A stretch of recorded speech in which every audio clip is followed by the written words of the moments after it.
సమాచార హక్కు చట్టం 2005 ఆవిర్భావ దినోత్సవం సందర్భంగా సమాచార పరిరక్షణ సమితి ఎలక్షన్ వాచ్ కమిటీ ఆధ్వర్యంలో ఈ నెల 10వ తేదీన సోమాజిగూడ ప్రెస్ క్లబ్లోని సమాచార చట్టంపైన అవగాహన సదస్సు ఏర్పాటు చేయడం జరిగింది. ఈ అవగాహన సదస్సుకు కడపత్రాన్ని నల్గొండ జిల్లా కలెక్టర్ శ్రీ నారాయణ రెడ్డి గారు ఆవిష్కరించినారు. వారి కృతజ్ఞతలు అభినందనలు తెలియజేస్తా ఉన్నాం.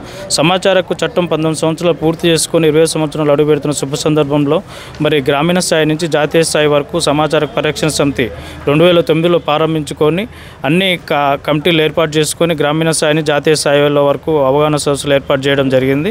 ప్రభుత్వాలకు ప్రజలకు మధ్యన వారధిగుంటూ ప్రభుత్వ సంక్షేమ పథకాల ప్రజల చట్టంపైన ప్రజలకు అవగాహన పరచడం జరుగుతూ ఉంది. గ్రామీణ స్థాయిలో నిరక్షరాస్యుల్లో కూడా చట్టంపైన అవగాహన ఏర్పాటు చేస్తూ ఉన్నాం. ప్రభుత్వ పాలన పారదర్శక జవాబుదారీతనం పెంపొందించడమే మా సమస్య లక్ష్యం.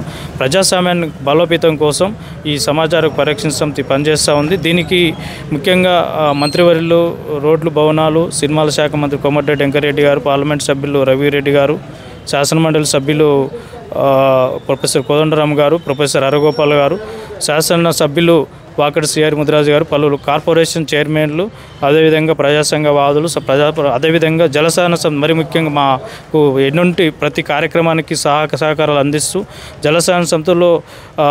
జలసాన సమితి జాతీయ అధ్యక్షులు దుచ్చల సత్యనారాయణ సారి గారు మరి ఆ ఫ్లోరిన్ సమస్యపైన ఎన్నో పోరాటాలు చేసి మాకు ధైర్యాన్ని ఇచ్చి నిలిపి మాకు సంస్థకు సహాయ సహకారాలు అందిస్తున్నారు.